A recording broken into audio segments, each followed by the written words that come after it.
Hello guys. आज इस video में हम लोग डिस्कस करेंगे नेक्स्ट आज के जो 5 आर्टिकल्स हैं, सॉरी 4 आर्टिकल हैं, उनके बारे में 5 फरवरी के, 5 फरवरी के। ठीक है।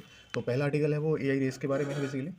तो एक्चुअली क्या है ना कि जब से अभी कुछ दिन पहले अभी डीप सीक जब लॉन्च किया है चाइना ने, तो उससे ना एक एआई रेस स्टार्ट हो गया, बोला जा रहा है कि एक एआई रेस स्टार्ट हो गया है। तो मतलब इसमें आर्टिकल में ना सिंपल आपको जानना बस यही है कि मतलब जो ओपन एआई का चैट जीपीटी है, ठीक है, और जो थोड़ा सा जो ज़्यादा डेटा बेस्ड है, ज़्यादा मतलब उसमें कॉस्ट लगी है, और जो डीप सीक है वो मतलब उसको कॉस्ट इफेक्टिव है। ठीक है। कॉस्ट उसमें कम लगी है, बहुत ज़्यादा एफिशिएंट है, डेटा कम यूज़ हुआ है। तो बोला है ना, एक तरह से ना एक रेस स्टार्ट हो गई है, इसमें भी कंपटीशन स्टार्ट हो गया है। और बोला जा रहा है कि देखते हैं। और ये जो रेस है ना, ये रेस है एल्गोरिथम की। ठीक है। ये रेस है एल्गोरिथम की, ये रेस है डेटा की, ये रेस है इंफॉर्मेशन की, इंटेलेक्चुअल जो एक रेस है वो उसके इंटेलेक्ट का रेस है ये। ठीक है। क्योंकि और आज पहला चीज़ नहीं है कि पहली बार इस तरह की जो रेस है ना कंट्रीज़ के बीच में किसी भी चीज़ को लेकर स्टार्ट हुई है ना। जब पहले आपको बताइए न्यूक्लियर बॉम्ब आया था, ईजाद हुआ था, तो यूएसए और रशिया वगैरह, इनके बीच में न्यूक्लियर रेस चली थी। ठीक है। जिसमें बोला जा रहा है कि भाई ह्यूमन सिविलाइजेशन का जो एग्जिस्टेंस है वो खतरे में। और भाई ये बात ना हर बार बोली जाती है कि ह्यूमन सिविलाइजेशन का जो एग्जिस्टेंस है वो खतरे में। जब भी किसी भी तरह का कोई न्यू एप्लीकेशन की, किसी भी तरह की कोई न्यू टेक्नोलॉजी आती है, जैसे पहले ह्यूमन न्यूक्लियर बॉम्ब के बारे में बोला जाता था, तो भाई कि एक न्यूक्लियर बॉम्ब में वो उसका वो कैपेबिलिटी है, या वो चीज़ है, वो ऐसा एक टूल है, वेपन है, जिससे पूरी सिविलाइजेशन को, ह्यूमैनिटी को पूरा एक बार में ख़त्म किया जा सकता है। ठीक है। और ना और देखना ये रहेगा भाई, देखो बहुत इंटरेस्टिंग रहेगा कि एआई के आने से क्या क्या सोसाइटी में, ह्यूमन लाइफ में चेंजेस आते हैं। क्योंकि जैसे जब व्हील का, पहिए का आविष्कार हुआ था, तो उससे बहुत सारे बदलाव आए थे, ट्रांसपोर्ट से लेके, इकोनॉमी से लेके, सोसाइटी, सोशल लेवल पे, हर एक लेवल पे बहुत सारे चेंजेस आए थे। ठीक है। इलेक्ट्रिसिटी जब आई थी, जब बिजली दुनिया में ईजाद की गई थी, उसके बाद बहुत सारे ट्रांसफॉर्मेटिव चेंजेस जो हर एक लेवल पे, इकोनॉमी लेवल हो, जियो पॉलिटिक्स हो, पर्सनल लेवल हो, प्रोफेशनल लेवल हो, हर लेवल पर देखे गए। उसका जब उससे पहले भी जब सबसे पहले फायर का आविष्कार हुआ था। ठीक है। एग्रीकल्चर का जब आविष्कार हुआ था। मतलब ये जो आर्टिकल है ना बेसिकली इस बारे में कि एआई के आने वजह से एक तो कंपटीशन स्टार्ट हो जाएगा कंट्रीज़ के बीच में। फिर हर बार जो बोला जाता है ह्यूमैनिटी को खतरा है, इसकी वजह से, उसकी वजह से एम्प्लॉयमेंट को खतरा है, इसकी एम्प्लॉयमेंट खतरे में आ जाएगा एआई, और ऑलरेडी आ चुका है। ठीक है। और क्या क्या चेंज आ सकते हैं जो पहले भी आए थे, इंडस्ट्रियल जब रिवोल्यूशन आया था, व्हील आया था, एग्रीकल्चर आया था, और इंटरनेट आने की वजह से क्या क्या चेंज आए हैं, उसी तरह से एआई के आने से क्या चेंजेस आएंगे जॉब में, इकोनॉमी में, सोसाइटी में, पर्सनल प्रोफेशनल रिलेशन में। तो ये चीज़ है और मतलब बेसिकली क्या है ना कि एआई आप समझते ही हो, एआई एक रेप्लिका है ह्यूमन ब्रेन का, जिसमें बहुत सारा जो इन्फॉर्मेशन डेटा है वो फिल के डाला जाता है। ठीक है। उसको एल्गोरिथम के थ्रू सेट किया जाता है, सॉफ्टवेयर के थ्रू उसको मतलब एक तरह से पूरा एक डिज़ाइन किया जाता है, मैन्युफैक्चर किया जाता है। तो ये चीज़ है। तो पहला आर्टिकल एआई रेस के बारे में था, तो इतना ही इसमें जानने के लिए, और कुछ ज़्यादा बड़ा आर्टिकल नहीं है। दूसरा इसमें जो मैं डिस्कस करूँगा आपसे, वो दूसरा आर्टिकल है रेसिज्म के बारे में। ठीक है।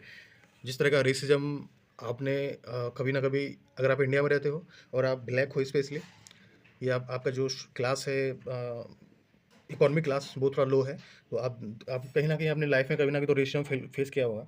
और ये रेसिज्म की शुरुआत बेसिकली स्टार्ट हुई थी, राइटर बोलते हैं, एक जो कॉलोनियल लेगेसी है, ये बेसिकली जो रेसिज्म है कॉलोनियल लेगेसी है बेसिकली। और उस टाइम से ये और ये जो रेसिज्म है सिर्फ बाहर देखने को नहीं मिलता कि इंडिया और फॉरेन कंट्रीज़ के बीच में वाइट और ब्लैक में नहीं मिलता। ये सिर्फ रेसिज्म इंडिया में भी मिलता है। इंडिया में ही रह के आपने देखा होगा, नॉर्थ और साउथ के लोग, नॉर्थ के लोग बोला जाता है पंजाब, यूपी वगैरह और जो एमपी वगैरह, उसके लोग ना थोड़ा सा ज़्यादा वाइट होते हैं, फेयर होते हैं, और साउथ के लोग थोड़ा सा ब्लैक, उनका जो कलर है वो होता है।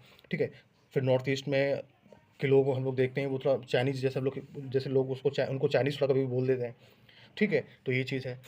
और बोला जा रहा है कि देखो जितना भी रेसिज्म होता है, जितने भी किसी भी चीज़ पर बेस्ड होता है, जैसे रेसिज्म फेशियल एक्सप्रेशन के ऊपर होता है, स्किन के ऊपर होता है, और भी सारी चीज़ें हैं। ठीक है। इस सब में जो स्किन कलर के ऊपर जो रेसिज्म है ना, वो सबसे ज़्यादा वो दिखता है, बहुत जल्दी वो लाइमलाइट, बहुत जल्दी वो हाईलाइट होता है। ठीक है। ब्लैक और वाइट का। और इसकी वजह से मैंने बताया कि कॉलोनियल टाइम से हो गई थी। जब अंग्रेज़ यहाँ पे आए थे, तो वो एक तरह से उन्होंने इस चीज़ को यूज़ किया, ब्लैक और वाइट को, क्योंकि वो अपना जो पावर स्ट्रक्चर है, उसको मेंटेन करके रखना चाहते थे, क्योंकि रेसिज्म के थ्रू लोग क्या करते हैं, वो अपने आप को सुपीरियर दिखाने की कोशिश करते हैं। वही चीज़ ब्रिटिशर्स ने की, उन्होंने इस चीज़ को यूज़ किया एज अपने आप को पावरफुल दिखाने के लिए, अपने आप को सुपीरियर दिखाने के लिए, जिससे वो बोल सके हम लोग ज़्यादा करीब हैं भगवान के, हम लोग ज़्यादा इंटेलिजेंट हैं। इससे लोग ज़्यादा अपने आप को एक स्टैंडर्ड सेट कर देते हैं स्किन कलर से। अगर आप कहीं भी रेस्टोरेंट में बैठे हो और आप देखोगे जैसे ही कोई वाइट पीपल एंट्री करता है, कोई भी अंग्रेज हो, तो लोग रेस्टोरेंट वाला ही ना उसको डिफरेंट तरीके से ट्रीटमेंट देता है। और हो सकता है कि वो उसको ज़्यादा टिप देता हो, ठीक है, लेकिन आप ये चीज़ कहीं ना कहीं फेस करोगे। और यहीं पे नहीं, बहुत सारी जगह पे जितने भी पब्लिक प्लेसेस होते हैं, जैसे एयरपोर्ट है, एयरपोर्ट पे वाइट जो पर्सन होगा और जो ब्लैक पर्सन होगा, उस दोनों की चेकिंग जब होती है, दोनों में ही फ़र्क होता है, ठीक है। वाइट पीपल को लोग थोड़ा कम चेक करते हैं, उनको मानते हैं कि भाई वो उस तरह का किसी भी तरह की उसने इलीगल चीज़ कैरी नहीं कर रखी होगी, ठीक है। रेस्टोरेंट में आप देखोगे, जब बैठोगे तो वो भी आप देखोगे। और इंडिया में कहीं भी आप प्लेसेस कहीं भी आप घूमने जाओ, ठीक है, जैसे ताजमहल है, ताजमहल वगैरह है, कहीं भी किसी भी प्लेस पर जब जाओगे देखने के लिए, उसको विजिट करोगे, तो वहाँ पे आपको जब फॉरेनर्स आप आते हुए देखेंगे, तो आप देखोगे कि बहुत सारे लोग ना उनके पास जाते हैं, उनसे फ़ोटो खिंचवाते हैं भाई। और ऐसा नहीं कि वो कोई सेलिब्रिटी है, बस यही देख के कि भाई वो लोग गोरे हैं, ठीक है, उनका स्किन कलर देख के सिर्फ। तो ये पूरा इसमें चीज़ आर्टिकल है बेसिकली। और ये बोला गया कि भाई जब इंडिया से ना लोग, बहुत सारे लोग इंडिया से जब जाते हैं ना, बाहर बाहर जाते हैं, बाहर रहने जाते हैं फॉरेन कंट्रीज़ में, तो वहाँ पे वो ना वो कम्युनिटीज़ में रहते हैं, क्योंकि वो लोग कभी वाइट लोगों के साथ मिंगल अप तो कर नहीं पाते हैं, क्योंकि वो साउथ एशिया से हैं।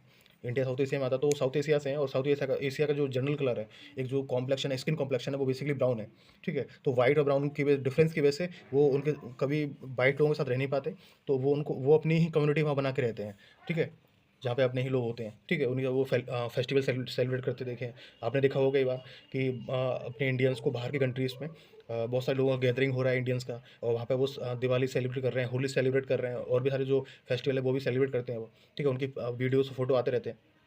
तो एक चीज़ है, तो मतलब बेसिकली यही है कि भाई जो वाइट और ब्लैक का तो डिफरेंस है ही, और उसके अलावा आप देखोगे कि वाइट कलर को ना एक अब अगर वाइट हो तो बोला जाता है, एक एक सोसाइटी एक स्टैंडर्ड सेट कर दिया जाता है उससे, वाइट कलर से। और ब्लैक कलर से एक बैकवर्ड जो स्टैंडर्ड है, वो मतलब अटैच कर दिया जाता है। तो ये चीज़ है मतलब, ठीक है। तो मतलब एक कलर्स के ऊपर जो डिफरेंस है बेसिकली ये है। तो राइटर लास्ट में बोलते हैं ना, जो आर्टिकल लिखे हैं राइटर, वो लास्ट में बोलते हैं कि आपने जैसे देखा होगा कि इंद्रधनुष में 7 कलर होते हैं, और जब सातों कलर आके मिलते हैं तो एक तरह का एक बहुत ब्यूटीफुल एक जो व्यू है, सीन है, वो क्रिएट करते हैं, वो दिखता है हमको, ठीक है। तो बोल रहे हैं कि अगर ह्यूमन ना इसी तरह से डाइवर्सिटी को अडॉप्ट कर ले लेना, तो बहुत एक काफ़ी ज़्यादा इंक्लूसिव और एक बेटर जो वर्ल्ड है ना, वो क्रिएट हो जाएगा, वो डेवलप हो जाएगा। तो मतलब ये चीज़ है।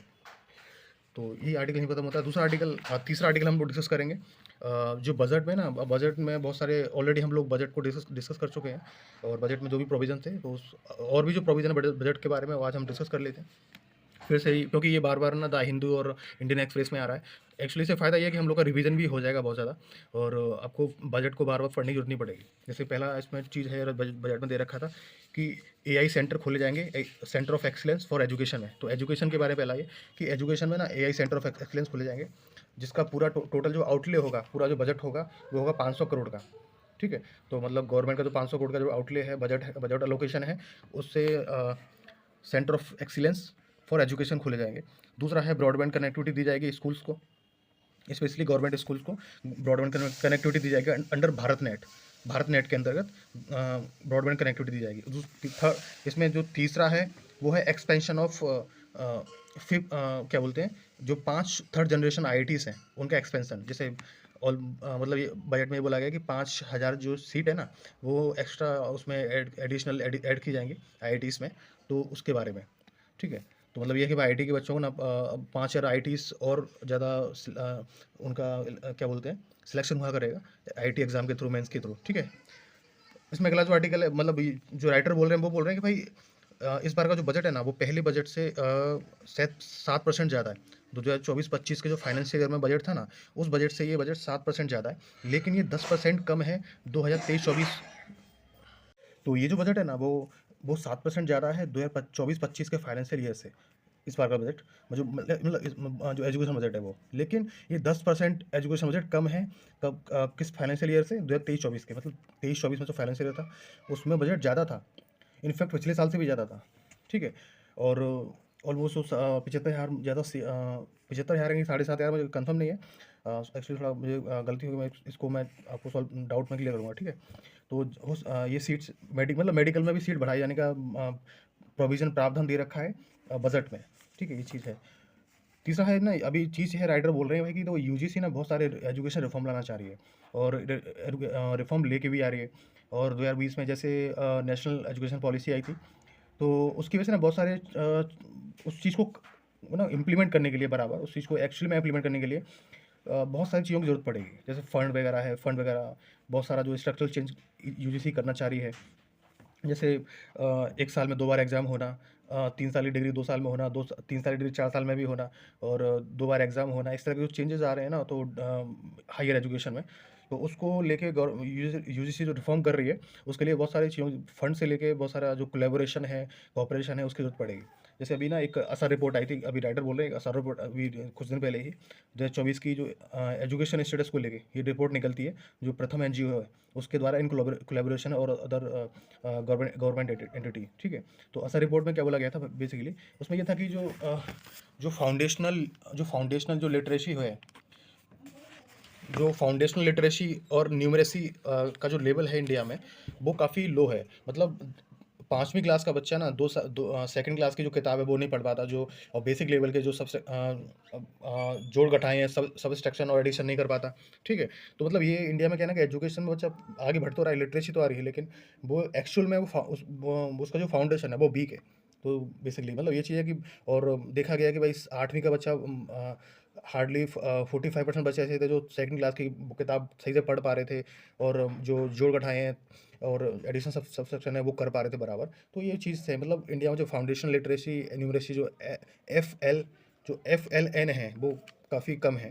तो इस चीज़ को बढ़ाने के लिए गवर्नमेंट ने टारगेट भी दे रखा है 2026-27 का, कि 2026-27 के तक हम लोग निपुण भारत स्कीम, इसके अंतर्गत हम ये जो एफएलएन है, फाउंडेशनल लिटरेसी एंड न्यूमरेसी, इसको हम पूरा कंप्लीट कर लेंगे 100%, ठीक है, ये चीज़ है। अगली चीज़ है एजुकेशन, इसमें राइटर बोल रहे हैं भाई कि देखो जो स्कूल एजुकेशन है उसके लिए जो बजट है ना, वो 11,000 करोड़ है इस बार, ठीक है। इस बार जो, लेकिन इसमें और ये जो इंक्रीज़ है इसमें पिछले साल से वो 16% का इंक्रीज़ है, ठीक है, 16% इंक्रीज़ है। लेकिन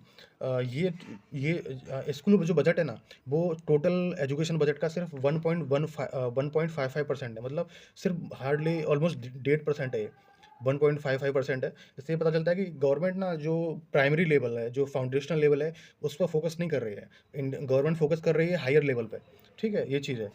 क्योंकि अब सोचो ना, पूरे एजुकेशन बजट का सिर्फ 1.5% ही प्राइमरी लेवल एजुकेशन पर खर्च किया जा रहा है, तो फाउंडेशन तो लोग बच्चों का खराब हो गई, ठीक है, ये चीज़ है। और तीसरा चीज़ है कि गवर्नमेंट ज़्यादा जो पैसा अलोकेट कर रही है वो केंद्रीय विद्यालयों में कर रही है, जैसे नवोदय विद्यालय होते हैं उनको, जो सेंट्रल गवर्नमेंट के द्वारा रन किए जाते हैं, ठीक है। और तो इसकी वजह से क्या होता है कि जो स्टेट प्राइमरी लेवल पे जो सरकारी स्कूल होते हैं गाँव वगैरह में, उसका सारा जो उसकी सारी डिपेंडेंसी है वो स्टेट गवर्नमेंट पे आ जाती है, उनको चलाने के लिए, उसको फंड देने के लिए, ठीक है, उनको रेगुलेट करने के लिए। तो ये चीज़ है, मतलब ज़्यादा जो ध्यान है सेंट्रल गवर्नमेंट का वो केंद्रीय विद्यालयों पे, स्टेट जो प्राइमरी स्कूल्स हैं उन पे नहीं है, ठीक है। तो ये चीज़ है। और जैसे अभी नेशनल एजुकेशन पॉलिसी की बात कर रहा था मैं, कि नेशनल एजुकेशन पॉलिसी में 5334 का सिस्टम दिया गया है। पहला मतलब प्राइमरी से लेके सेकंड क्लास तक, जो फाउंडेशनल वो स्टार्ट होती है प्राइमरी से सेकंड क्लास तक, आंगनवाड़ी वगैरह से सेकंड क्लास तक, जिसमें बच्चा ऑलमोस्ट 3 से 8 साल का होता है। उसके बारे में कि भाई तो बच्चा उसमें 5 साल अपने देगा।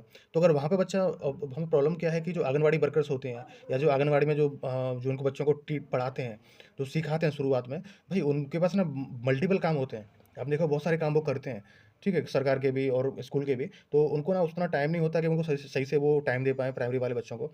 तो गवर्नमेंट को सोचना पड़ेगा भाई, प्राइमरी लेवल को इतना हल्के में गवर्नमेंट जो ले रही है, इससे इंडिया की जो फाउंडेशनल और जो लिटरेसी जो न्यूमरेसी जो स्टैंडर्ड है वो गिर रहा है। तो उस चीज़ को टैकल करने के लिए बहुत सारे फंड और इनफैक्ट टीचर को ट्रेनिंग भी देनी चाहिए। तो ये चीज़ है। अगला जो थर्ड है, 3 है, इसमें उसमें क्लासेस आती हैं, 3, 4th और 5th क्लास के बच्चे आते हैं। ठीक है? जिसको प्री पैरेट प्री पैरोपे क्या बोलते हैं इसके? हाँ, तो इसको प्री पैरेटरी स्टेज बोलते हैं। 3/4 ऑफ 5 क्लास में जो बच्चे होते हैं उसको, ठीक है? जो जनरली 9 से 11-12 साल तक के होते हैं, ठीक है? अगली जो स्टेज आती है वो उसको मिडिल स्टेज बोलते हैं, मिडिल क्लासेस बोलते हैं, ठीक है? मिडिल एजुकेशन होती है वो, जो 6, 7, 8 तक होती है। और आपको ये 9, 10, 11 वाला 11-12 क्लास में जो बच्चे होते हैं उसको जो उसको सेकेंडरी क्लासेस सेकेंडरी एजुकेशन बोलते हैं, ये तो आपको पता ही है, ठीक है? तो ये चीज़ है। मतलब बेसिकली इस आर्टिकल में आपको राइटर यही बोल रहे हैं कि गवर्नमेंट का जो फोकस है वो ज़्यादा हायर एजुकेशन पे है। यूजीसी का भी फोकस, यूजीसी ऑलरेडी बनाई है हायर एजुकेशन के लिए थी। और बहुत सारे यूजीसी ने बहुत सारे रिफॉर्म्स लाना चाह रही है एजुकेशन सिस्टम में, और लेके भी आ रही है। नेशनल एजुकेशन पॉलिसी भी आई है ऑलरेडी। और इसकी वजह से गवर्नमेंट क्या हो रहा है कि जो प्राइमरी लेवल पर जो एजुकेशन है, जो फाउंडेशनल लिटरेसी न्यूमरेसी जो स्टैंडर्ड इंडिया का वो गिर रहा है, ठीक है? असर रिपोर्ट के अकॉर्डिंग, जो प्रथम एनजीओ के द्वारा रिलीज़ की जाती है रिपोर्ट। तो ये चीज़ है। और तो हम लोग ये आर्टिकल यहीं खत्म करते हैं। अगला आर्टिकल है वो इंडोनेशिया के बारे में। इंडोनेशिया और इंडिया के जो रिलेशन है उसके बारे में। तो बेसिकली क्या है कि इस बार का जो 76वां रिपब्लिक डे था ना, वो रिपब्लिक जो डे था, उस पर रिपब्लिक डे की परेड में जो शामिल हुए थे चीफ गेस्ट, वो थे इंडोनेशिया के प्रेसिडेंट प्राबोवो सुबियांतो। और एक्चुअली क्या था कि जो पहला जो रिपब्लिक डे था ना, उसके भी जो चीफ गेस्ट थे वो इंडोनेशिया के प्रेसिडेंट ही थे, सुकार्नो, ठीक है? और ऐसा 4 बार हो चुका है कि इंडोनेशिया के जो प्रेसिडेंट है ना, इंडिया में रिपब्लिक डे की परेड में ना एज अ चीफ गेस्ट 4 बार आ चुके हैं, ठीक है? और राइटर आगे बोलते हैं ना कि इंडिया और इंडोनेशिया का जो रिलेशन है वो 3 पिलर पर टिके हुए हैं। पहला पिलर है ट्रेड, दूसरा पिलर है मैरीटाइम सिक्योरिटी, और तीसरा जो पिलर है बेसिकली वो है जियोपॉलिटिक्स। तो चलो पहले पिलर की बात करते हैं। तो इंडिया और चाइना के बीच में ना जो ट्रेड डील साइन हुई थी वो 1966 में हो गई थी, ठीक है? और ये चीज़ है, वो 1966 में हो गई थी। और एक सेकेंड। और इंडिया इंडोनेशिया के बीच में जो बायलैटरल ट्रेड है अभी फ़िलहाल के लिए, वो है 30 बिलियन डॉलर अभी बायलैटरल ट्रेड है इंडिया और इंडोनेशिया के बीच में। और बोला जा रहा है कि इंडिया भी ग्रोइंग इकॉनमी है, ठीक है? इंडिया की जो मार्केट है वो एक्सपेंड कर रही है, वो बढ़ रही है। इंडोनेशिया की बढ़ रही है। दोनों की पॉपुलेशन काफ़ी है। डेमोग्राफिक जो डिविडेंड है दोनों का, यूथ पॉपुलेशन है, वर्किंग पॉपुलेशन दोनों में है, ठीक है? कंज्यूमर जो डिमांड है इंडिया और इंडोनेशिया दोनों में बढ़ रही है। तो दोनों की जो ट्रेड रिलेशन है वो आगे काफ़ी हद तक बढ़ सकते हैं। और जो 30 बिलियन डॉलर है जो ट्रेड हो रहा है, और राइटर बोल रहे हैं कि 10 साल में ना वो काफ़ी काफ़ी मतलब 3 से 4 गुना बढ़ सकता है। इतना पोटेंशियल है दोनों के रिलेशन में, ट्रेड रिलेशन में, ठीक है? ये चीज़ है। और फिर राइटर बोल रहे हैं कि इंडिया की जो जीडीपी है ना, वो फोरकास्ट की गई है कि वो अगले आने वाले टाइम में ना वो 4 से 5 साल में 6.5% की ग्रोथ रेट से वो आगे बढ़ेगी। इंडोनेशिया की भी जो जीडीपी है वो 5.1% आगे बढ़ेगी। लेकिन जो ग्लोबली जो ग्लोबल जो ग्रोथ रेट है ऑन एन एवरेज वो 3.3% बढ़ रही है। तो मतलब दोनों कंट्री ज़्यादा दोनों कंट्री की जो इकोनॉमिक रेट है, जो इकोनॉमिक ग्रोथ है, जो जीडीपी ग्रोथ है वो ज़्यादा है कंपेरिजन टू ग्लोबल रेट, ठीक है? दोनों कंट्री तो मतलब ट्रेड के मामले में दोनों कंट्री के पास चांसेस है काफ़ी आगे तक बढ़ने का, ठीक है? और इन्वेस्टमेंट के मामले में देखोगे तो इंडिया ने इंडोनेशिया में 1.56 बिलियन डॉलर का इन्वेस्टमेंट कर रखा है, ऑलमोस्ट 1.5 बिलियन डॉलर का, ठीक है? और इंडोनेशिया ने इंडिया में इन्वेस्टमेंट कर रखा है 653.8 मिलियन का, ठीक है? तो ये ज़्यादा मतलब इंडिया ने ज़्यादा कर रखा है बेसिकली।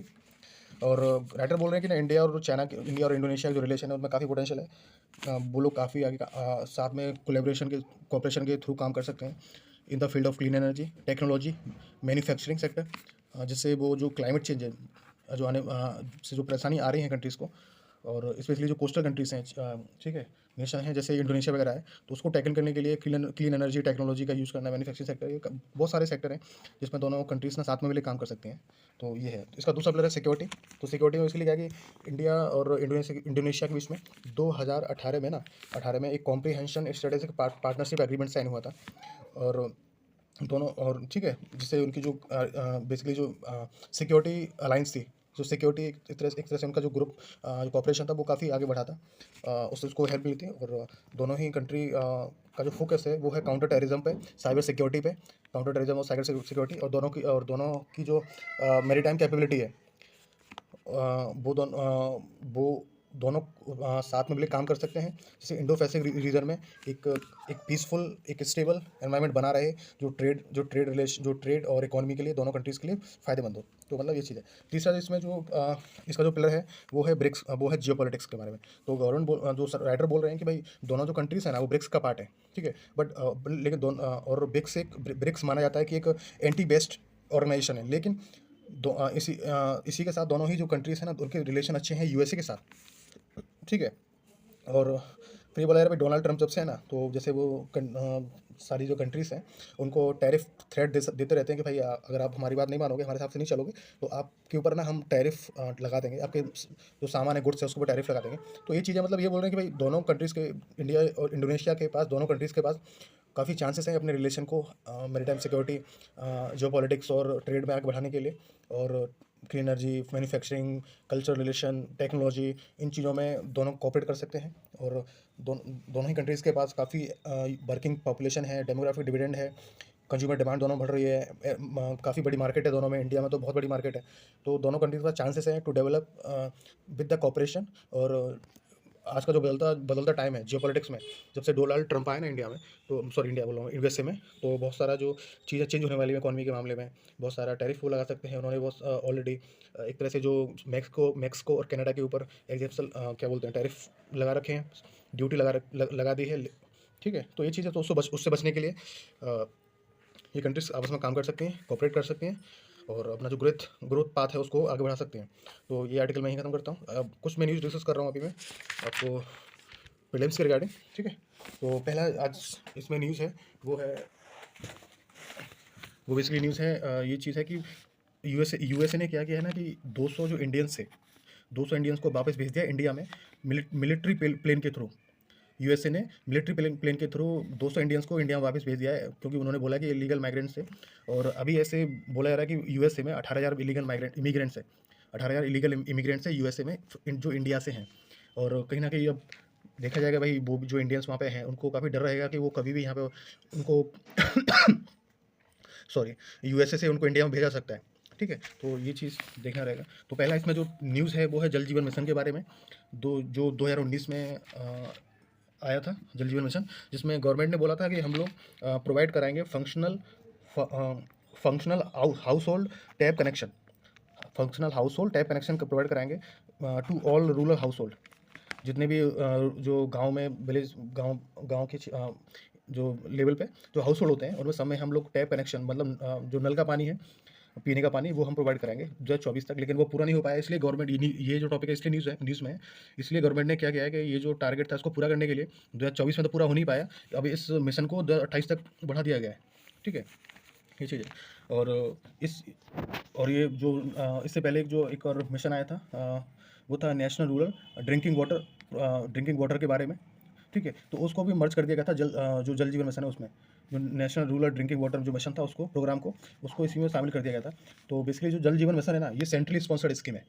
ठीक है, और आपको थोड़ा जानने की जरूरत है इसमें, ये है एग्जाम के पर्सपेक्टिव से, मतलब ये इसमें जानो कि रूरल एरिया पे, गांव के एरिया पे, रूरल एरिया पे ये जो इम्प्लीमेंट किया जाता है, ये मिशन जल जीवन मिशन, वो किया जाता है जल शक्ति मिनिस्ट्री के द्वारा। और अर्बन एरिया पे ये इम्प्लीमेंट किया जाता है, मतलब इसको इम्प्लीमेंट किया जाता है ministry of housing urban affair के द्वारा, मिनिस्ट्री ऑफ हाउसिंग के द्वारा। और ये एक सेंट्रल स्पॉन्सर्ड स्कीम है। तो इसमें ना बेसिकली आप 4-5 फैक्ट जानो एक जल जीवन मिशन के बारे में। 2019 में ये इम्प्लीमेंट ये प्रोग्राम आया, मिशन लॉन्च किया गवर्नमेंट ने। इसका काम था functional household tap connection provide कराना, नलके का पानी, साफ पानी पीने के लिए गांव के लेवल पर जितने भी जो हाउस होल्ड होते हैं, घर होते हैं, उनको 2024 तक। लेकिन वो हो नहीं पाया, तो गवर्नमेंट ने उस टारगेट को पूरा करने के लिए जल जीवन मिशन को 2028 तक आगे बढ़ा दिया है। ठीक है, और पहला चीज़ होगा। दूसरा ये कि जो नेशनल रूरल डेवलपमेंट जो प्रोग्राम था, जो मतलब आया था, उसका भी टारगेट ये था। ठीक है, तो वो उसको गवर्नमेंट ने मर्ज कर दिया था जल जीवन मिशन के साथ। और जल जीवन मिशन को गांव के लेवल पर जो इम्प्लीमेंट करता है वो जल शक्ति मिनिस्ट्री, और अर्बन एरिया में सिटी लेवल पर जो इसको इम्प्लीमेंट करती है वो मिनिस्ट्री है हाउसिंग अर्बन अफेयर। ठीक है, और तीसरा फैक्ट ये है कि ये सेंट्रली स्पॉन्सर्ड स्कीम है जल शक्ति मिशन। ठीक है, और बेसिकली मतलब ये है कि इम्प्लीमेंट कैसे किया जाता है, बहुत सारी जो कैसे किया जाएगा, तो बहुत सारी जो वाटर एंड सैनिटेशन कमिटीज़ होते हैं, और मतलब पानी की समिति होते हैं, पानी समिति उनको यूज़ किया जाएगा। ठीक है, और 50% जो वर्कर होंगे इसमें, वो विमेन होंगे। किसमें? वाटर एंड सैनिटेशन कमिटीज़ में 50% विमेन होंगी। और 15 करोड़ और क्या क्या बोला जा रहा है ना, गवर्नमेंट ने अब तक 15 करोड़ जो हाउस होल्ड है ना, जो ऑलमोस्ट 80% है टोटल हाउस होल्ड का, उनको ये नल का पानी प्रोवाइड कर दिया है। मतलब ये टैप कनेक्शन था, जो फंक्शनल टैप कनेक्शन वो प्रोवाइड कर दिया है। ठीक है, ये चीज़ है। और 100% और कुछ ऐसे राज्य हैं और यूटीज़ भी हैं, यूनियन टेरिटरीज़, जहाँ पर ये 100% भी हो चुका है, जैसे अरुणाचल प्रदेश है, गोवा है, हरियाणा है, हिमाचल प्रदेश है, गुजरात है और भी हैं, ठीक है? तो ये चीज़ है। तो ये आर्टिकल यहीं खत्म करते हैं। अगला जो सॉरी आर्टिकल नहीं, जो अगली जो न्यूज़ है वो हम डिस्कस करेंगे इन्वेसिव स्पीशीज़ के बारे में। तो बेसिकली गवर्नमेंट ने क्या किया ना कि ओशन में जो पानी में कई बार क्या होता है, मच्छर का मतलब उसको इन्फेक्ट कर देते हैं। तो मच्छर की जो पॉपुलेशन है वो काफ़ी बढ़ जाती है, ठीक है? और तो गवर्नमेंट ने मतलब कई उसको ख़त्म करने के लिए, उनकी पॉपुलेशन को कम करने के लिए कई सारे मेजर लिए थे। तो वो उसमें एक मेजर था मॉस्किटो फिश के बारे में, कि बहुत सारी जो इन्वेसिव मॉस्किटो फिश होती हैं, इन्वेसिव मतलब ऐसी स्पीसीज़ जो वहाँ की नेटिव नहीं है, जो वहाँ की नहीं है, जो बाहर से लाई गई है, ठीक है? तो और दूसरा उसकी जो तो हाँ, ठीक है। तो ये क्या था कि वो किसके लिए था, वो मॉस्किटो कंट्रोल के लिए था, पानी में जो मॉस्किटो कंट्रोल करने के लिए, ठीक है? तो ऐसी 2 स्पीशीज़ को लाया गया था, यूज़ मतलब किया गया था। तो वो थी, एक का नाम था गैम्बूशिया एफिनिस, गैम्बिया एफिनिस, और सेकंड था पोइसिलिया रेटिकुलेटा, ठीक है? तो अभी दिक्कत ये है कि भाई एनजीटी ने बोला है, एनजीटी जो नेशनल ग्रीन ट्रिब्यूनल है, उसने बोला है भाई कि अब ये ना जो इन्वेसिव स्पीसीज़ हैं, ये वाटर में से, पानी में से जो मच्छर हैं उनको तो कंट्रोल कर देंगे, लेकिन ये क्योंकि इन्वेसिव है, तो इनको कंट्रोल कौन करेगा, इन जो मॉस्किटो फिशेस को? तो उस चीज़ के बारे में, ठीक है? तो बस हम लोग को लेकिन जानना इतना ही है।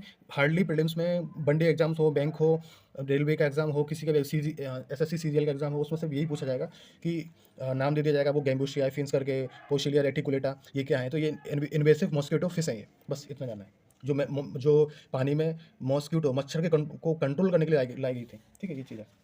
इसमें जो तीसरा आर्टिकल है वो ज्ञान भारतम मिशन के बारे में है, जो मिनिस्ट्री ऑफ कल्चर के द्वारा लाया गया था, ठीक है? ये चीज़ है, मिनिस्ट्री ऑफ कल्चर के द्वारा एक इनिशिएटिव लाया गया था। अब बजट में भी इसका मेंशन है, और इसीलिए आज न्यूज़ में ये, क्योंकि बजट में मेंशन किया गया है।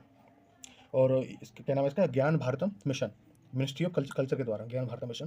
एक्चुअली क्या ना, बहुत सारे ये बेसिकली है किसके लिए, ये मिशन है बेसिकली क्या बोलते हैं, जो पुरानी जो एशियंट जो मैन्युस्क्रिप्ट होती थी, मैन्युस्क्रिप्ट जो हाथ से लिखी हुई चीज़ें हैं, हाथ से, ठीक है? चाहे वो किसी किताब की कॉपी के किसी पेज पर हो, चाहे वो पत्तियों पे हो। जैसे वाक्शली मैन्युस्क्रिप्ट थी, जो मैथमेटिक्स के साथ डील करती थी, जिसको लिखा गया था जो पेड़ की पत्तियों के ऊपर, वर्ष बार के ऊपर, ठीक है? जो माना जाता है कि लिखी गई थी 3 से 4 ईडी में, और जिसमें मेंशन किया गया है कि भाई भागशाली मैन्युस्क्रिप्ट में कि कब जीरो का यूज़ किसने किया था, ये चीज़ के बारे में बताया गया मतलब उसमें, ठीक है? और मैन्युस्क्रिप्ट को ना प्रिजर्व करने के लिए, प्रोटेक्ट करने के लिए ये मिशन है बेसिकली। और इससे पहले ना कॉलोनियल टाइप में, अंग्रेजों के समय में भी ना, एक एशियाटिक सोसाइटी ऑफ बंगाल 1784 में एस्टैब्लिश किया गया था विलियम जोन्स के द्वारा, ठीक है? तो मतलब जो मैन्युस्क्रिप्ट को प्रिजर्व करने के लिए, प्रोटेक्ट करने के लिए बहुत पहले से काम हो रहा है। और इसके ऊपर ना एक मिशन भी है, नेशनल लाइब्रेरी ऑफ इंडिया, एक लाइब्रेरी है नेशनल लाइब्रेरी ऑफ इंडिया, जो कोलकाता में, जो वेस्ट बंगाल में, ठीक है? और एक नेशनल लेवल पे मैन्युस्क्रिप्ट मिशन भी है, जो 2003 में चलाया था गवर्नमेंट ने, किसके द्वारा, मिनिस्ट्री ऑफ टूरिज्म के द्वारा, national manuscript mission, ministry of tourism के द्वारा। तो ये चीज़ है। तो ये टॉपिक यहीं खत्म होता है। अगला जो टॉपिक है वो है भारतीय भाषा पुस्तक स्कीम के बारे में, ठीक है? तो इसमें बेसिकली ये किसने इम्प्लीमेंट किया है, ये वाला जो इनिशिएटिव है, भारतीय भाषा पुस्तक स्कीम, मिनिस्ट्री ऑफ एजुकेशन है, जो शिक्षा मंत्रालय है, ठीक है? इसमें बेसिकली ये है कि टेक्नोलॉजी और इन्फॉर्मेशन को मतलब कंबाइन करना इन रीजनल लैंग्वेजेस में और डिजिटल फॉर्म में, ठीक है? ये चीज़ है, मतलब टेक्नोलॉजी का यूज़ करके हम जो, और टेक्नोलॉजी का प्रमोशन, इसमें हम टेक्नोलॉजी को प्रमोट करेंगे थ्रू डिजिटल बुक्स, और रीजनल लैंग्वेज में वो लिखी जाएंगी बुक्स, रीजनल लैंग्वेज, जैसे जो 22 इंडिया की लैंग्वेज हैं, शेड्यूल लैंग्वेज उनमें, ठीक है? बेसिकली ये चीज़ है। और इससे ना रिलेटेड एक टॉपिक और एक इनिशिएटिव और भी था, वो था अस्मिता इनिशिएटिव,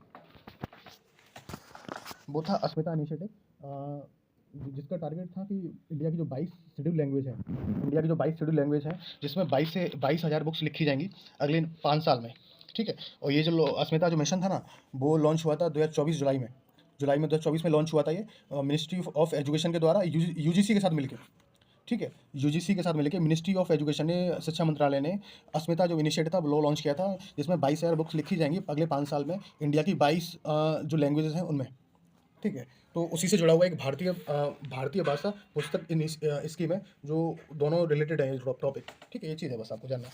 अगला जो चीज़ है वो एग्रीकल्चर सेक्टर के बारे में है। एग्रीकल्चर सेक्टर में ना गवर्नमेंट ने बहुत सारी स्कीम लॉन्च की थी, स्कीम के बारे में मेंशन कर रखा है बजट में 2025-26 का बजट है, उसमें बहुत सारी एग्रीकल्चर के लिए बहुत सारी स्कीम्स हैं। जैसे पहली स्कीम है पीएम धन धान्य कृषि योजना। मतलब ये योजना बेसिकली ये है कि इंडिया में ना 100 ऐसी स्टेट चुनी जाएंगी, 100 ऐसी स्टेट को सिलेक्ट किया जाएगा जहाँ पर जो क्रॉप प्रोडक्टिविटी ठीक है?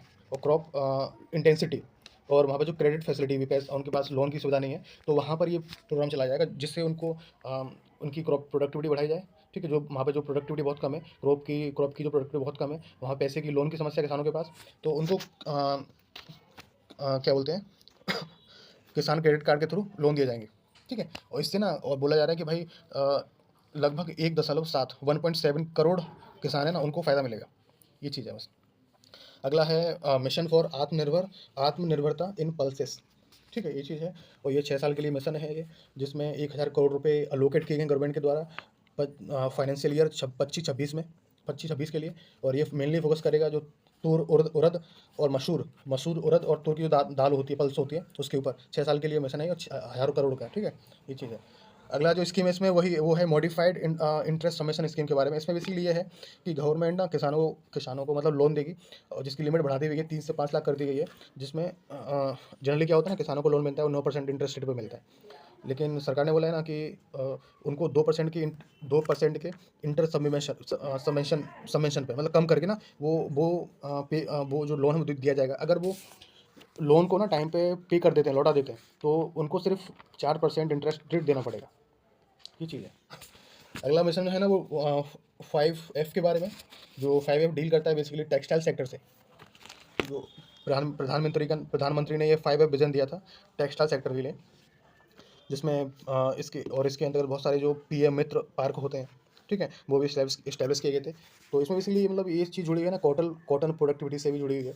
इसमें कॉटन गवर्नमेंट ने भी इस बजट में ना कॉटन प्रोडक्टिविटी को बढ़ाने के लिए एक कॉटन प्रोडक्टिविटी मिशन भी लॉन्च किया है। ये चीज़ है। और एक ऐसा ही एक नेशनल मिशन भी है on to increase no to promote जो हाई यील्ड जो सीड्स होते हैं उनके लिए। ठीक है? और यूरिया प्लांट भी इस्टेब्लिश किया जाएगा। यूरिया प्लांट आसाम में। एक जीन बैंक इस्टेब्लिश की जाएगी इंडिया में, जो इंडिया की दूसरी जीन बैंक होगी एग्रीकल्चर से जो रिलेटेड। पहली जो जीन बैंक है वो दिल्ली में इस्टेब्लिश की गई है, दिल्ली में स्थापित की गई है। पहली जो जीन बैंक है वो दिल्ली में स्थापित की गई थी Indian council of agriculture research के द्वारा, एक Indian council agriculture research. Second gene bank establish की जाएगी। यूरिया प्लांट है ये। तो मतलब ये टॉपिक्स है एग्रीकल्चर के बारे में जो आपको जानने चाहिए थे। तो बस यही मैं खत्म करता हूँ आज का डिस्कशन। So thank you. अगर आपको कुछ मुझे सजेशन देना हो कि मैं और भी इसमें अच्छा डिस्कस आपके कर सकूँ, तो वो सजेशन आप मुझे दे सकते हो। So thank you.